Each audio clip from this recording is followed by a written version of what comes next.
Bonjour à tous, nous sommes toujours Méline et Théo, et voici une nouvelle émission d'Historia dans laquelle nous décortiquerons l'histoire, ses secrets et ses acteurs. Une citation latine disait « Si tu souhaites la paix, alors prépare la guerre ». Et aujourd'hui, dans cet épisode, nous parlerons d'Oda Nobunaga, un grand personnage de l'histoire du Japon. Il est par ailleurs très admiré par les Japonais contemporains. Il a été l'un des initiateurs de la réunification du Japon, et bien qu'il n'ait pas été au bout de son rêve, il a tracé le chemin pour que celui-ci devienne la réalité. Bonjour Méline. Bonjour à tous, bonjour Théo. Oda Nobunaga est né le 23 juin 1534 dans la province d'Owari. Son père, Oda Nobuhide, était le chef du clan Oda. Il était appelé l'imbécile d'Owari car son éducation était décadente par rapport à son rang. Il ne semblait pas prêter attention à son avenir. Il fréquentait assidûment la jeunesse locale, peu importe leur ascendance. À la mort de son père, en 1551, il est désigné comme le successeur du clan Oda, à la place de son frère et malgré son image. Il se présente aux funérailles de son père dans une tenue des plus inappropriées, et cela divise et fait l'objet de moqueries. Afin de s'amender du comportement de son élève, son tuteur se contraint au seppuku, le rituel du suicide samouraï qui consiste à se transpercer soi-même le ventre avec son katana. Oda Nobunaga fera construire le temple Seishuji en son nom. Le clan Oda est désormais divisé.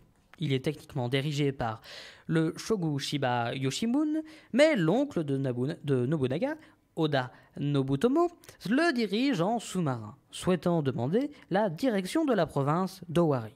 Il fait assassiner le dirigeant lorsqu'il apprend que celui-ci souhaite aider Nobunaga. Avec l'aide de son autre oncle, Oda Nobunaga tue son premier oncle Nobutomo au château de Kiyosu.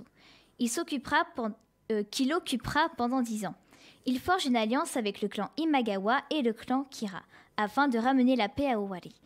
En 1559, il parvint à anéantir toute opposition dans la province d'Owari. En 1560, le daimyo Imagawa Yoshimoto, fort de son alliance avec le clan Takeda, suite à son mariage, et celle avec le clan comment on dit, Caméline ?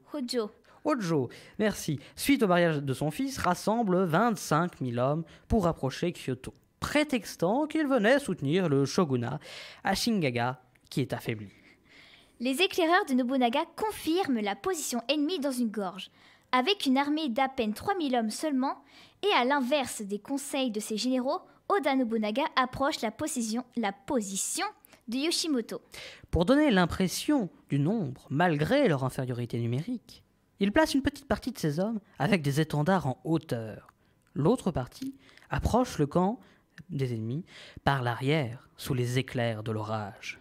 Les troupes de Yoshimoto sont surprises, car elles étaient plongées dans l'allégresse des festivités de leur victoire précédente. La ville du daimyo est prise par 2 samouraïs.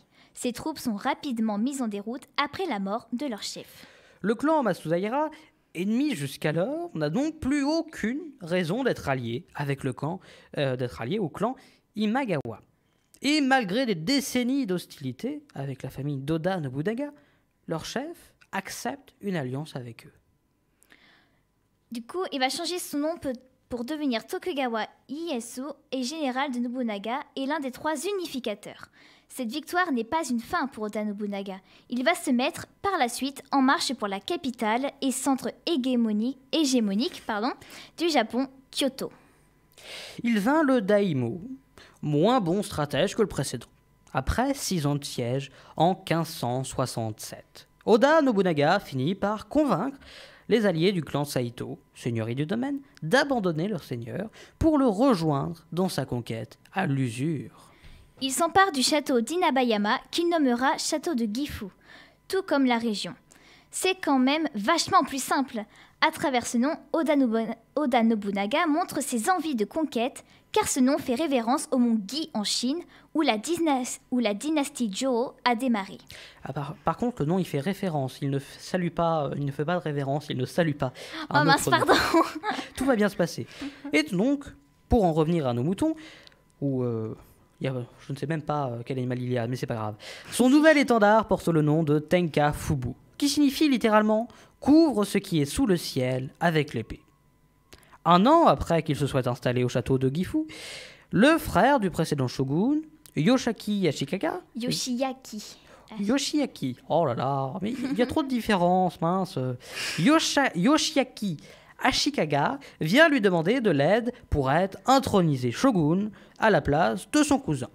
Oda Nobunaga saisit l'occasion. Il entre dans Kyoto en mettant fin aux activités du clan Rokaku. Seul obstacle sur la route de la capitale et en prenant 18 châteaux en l'espace de 3 semaines. Dans la ville, il expulse le clan Miyoshi et fait de Yoshiaki le 15e shogun Ashikaga en 1568. Il montre alors qu'il désire se servir de lui pour imposer son influence sur le Japon, refusant le poste de ministre.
Yoshiaki commence à prendre contact avec d'autres daimyo pour mettre en place une alliance anti-Nobunaga lorsqu'il voit que le pouvoir de celui-ci s'amplifie. Nobunaga se prépare à attaquer le clan Asakura, un des représentants de cette alliance. Et ceci est un déchirement pour Asai Nagasama, chef du clan Nagasama, et mari de la sœur de Nobunaga, Oishi. Tout est simple. Il doit donc choisir entre deux alliances, celle du clan Asukara, qui est ancienne, et celle du clan Oda, plus récente. Quant à Oichi, elle doit choisir entre son mari et son frère. Cette tragédie se finit par le seppuku, le rituel du suicide samouraï de Nagasama, et le retour d'Oichi à Kyoto. En 1571, afin de se débarrasser des moines guerriers Sohei qui se cachaient sur le mont Ie, il détruit l'Enryakuji, un monastère bouddhiste, tuant par la même occasion beaucoup de civils. Il détruit donc le clan Iko à Nagashima l'année suivante. Celui-ci avait pris la vie de ses deux frères. Il ne fait aucune distinction entre les victimes et gagne ainsi son surnom de roi démon. Il finit par s'occuper du traître Yoshiaki et l'envoie en exil. Il met ainsi fin en 1573 au shogunat Ashikaga qui avait débuté en 1338. Afin d'étendre son territoire, chacun des généraux d'Oda Nobunaga part en mission. Avec la disparition de Shingen, qu'on disait un des plus grands généraux du Japon, il part avec Ieyasu Tokugawa, un de ses généraux, s'occuper du clan Takeda. La construction de l'extravagant château d'Oda Nobunaga, le château d'Azushi, est terminée. Sa structure lui permet de voir les routes, et le fait qu'il soit éloigné de Kyoto protège la ville du feu direct des guerres. Le règne d'Oda Nobunaga se met désormais en place. Seulement, une menace s'approche de son territoire. Le général Kenshin Uesugi du clan du même nom. Kenshin se retire pour l'hiver après des victoires contre les troupes de Nobunaga, pour reprendre les hostilités au printemps. Malheureusement, Kenshin ne passera pas l'hiver, mort assassiné. Ou d'un excès de boisson, on ne sait pas trop. Cela met fin à la menace qu'il représentait d'une façon ou d'une autre. Oda Nobunaga déclare alors désormais « Le Japon est mien ». En 1582, Oda Nobunaga, accompagné de seulement quelques hommes, fait une petite halte au milieu de son territoire d'Onojin, un temple. Mitsuhide Hakechi, un de ses généraux, le trahit et encercle le lieu de la halte avec ses hommes. Pendant ce temps-là, un autre groupe met fin à la vie de l'héritier légitime d'Oda Nobunaga, Nobutaka. Vous l'aurez compris, il faut avoir une bonne oreille aujourd'hui. Alors que le temple est en feu, Oda Nobunaga, sachant qu'il est condamné, se fait seppuku, on le rappelle, c'est le suicide. Lorsqu'un de ses généraux, Toyotomi Hideyoshi, apprend sa mort, il rentre pour le venger. Il défait les troupes de Mitsuhide et gagne... Pardon. Vas-y, redis-le, je t'en prie. Mitsuhide. Donc il défait ses troupes et gagne en popularité et en honneur pour finalement arriver au pouvoir. Il utilisera ce pouvoir pour mettre un terme à cette guerre perpétuelle grâce à un ensemble de règles. Oda Nobunaga, le roi démon, a une grande place dans l'histoire du Japon. Malgré le peu de pitié qu'il a montré et la violence de ses conquêtes, le peu de considération qu'il a eu pour les traditions féodales, il n'en reste pas moins un des plus grands initiateurs de la réunification du Japon, avec ses généraux Tokugawa Ieyasu et Toyotomi Hideyoshi. Eh bien, merci de nous avoir écoutés, vous avez réalisé un exploit. Vous nous retrouverez dès la semaine prochaine pour découvrir une nouvelle période et de nouveaux acteurs de l'histoire.